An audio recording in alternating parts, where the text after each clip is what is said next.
প্রেমিকের কাছে জবরদস্তি চলে না রে বাপ। প্রেম তো অন্য জিনিস। প্রেমে তৎ ছাইরা দেওয়া যায়, প্রেমে পড়লে বাদশাহী ছাইরা দেওয়া যায়। এর নমুনা অনেকেই দেখাইছে।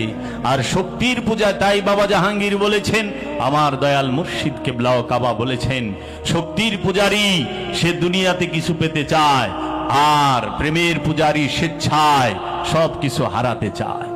শক্তির যে পূজা করে, দুনিয়ার যে পূজা করে, ক্ষমতার যে পূজা করে, সম্পদের যে পূজা করে, সে দুনিয়ায় কিছু না কিছু পাইতে চায়। আর যে প্রেমের পূজারী প্রেমের পূজা করে, সে স্বেচ্ছায় সব হারাইতে চায়। দেখেন, প্রেমের জন্য বাদশাহী ছেড়ে দেওয়া যায়, কিন্তু ক্ষমতার জন্য, বাদশাহী পাওয়ার জন্য হত্যা করে, করে না?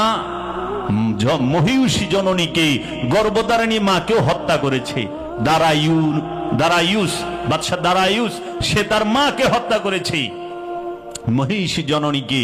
অথচ প্রেমের জন্য ইব্রাহিম আদহাম ভালকি, যিনি ভালকের বাদশাহ, তিনি বাদশাহী ছাইরা দিছে। কেন? ইব্রাহিম আদহাম ভালকে একদিন তিনি তার রুমের মধ্যে শুয়ে আছেন, বাদশার যে কামরা, সেই কামরায় শুয়ে রয়েছেন। এমন সময় দেখে ছাদে কিছু হাঁটার আওয়াজ পাওয়া যায়। তখন ওইখানে হাঁটতেছে কে যেন। এমন সময় ইব্রাহিম আদহাম ভালকি জিজ্ঞেস করেন, ছাদের উপরে কে, কোন বেদব এখানে হাঁটতেছে? তখন ওই ছাদের উপর থেকে হাঁটতেছে যে, আমি কোনো বেদব নই। তখন বলছে, না তুমি বেদব না, তো তুমি কেন ছাদের উপরে হাঁটতেছ? বলে যে, আমার একটা উট হারায় গেছে, আমি ছাদের উপরে উট খুঁজতে আছি।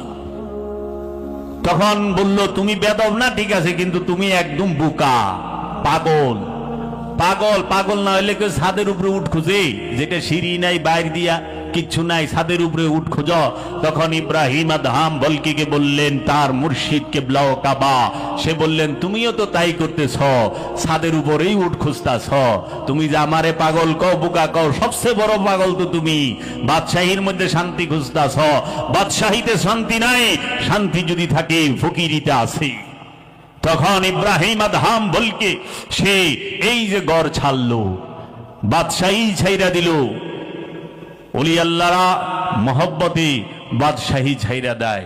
তাই বাবা, আজকের সমাজে আদমকে সেজদা, আল্লাহর যতটি হুকুম আছে, বেশিরভাগ হুকুমের বিরোধিতা বর্তমান সমাজ করতেছে। বর্তমান সমাজের এক শ্রেণী আলেমরা করতেছে, তাদের স্বার্থের জন্য, তাদের ধর্ম ব্যবসার জন্য।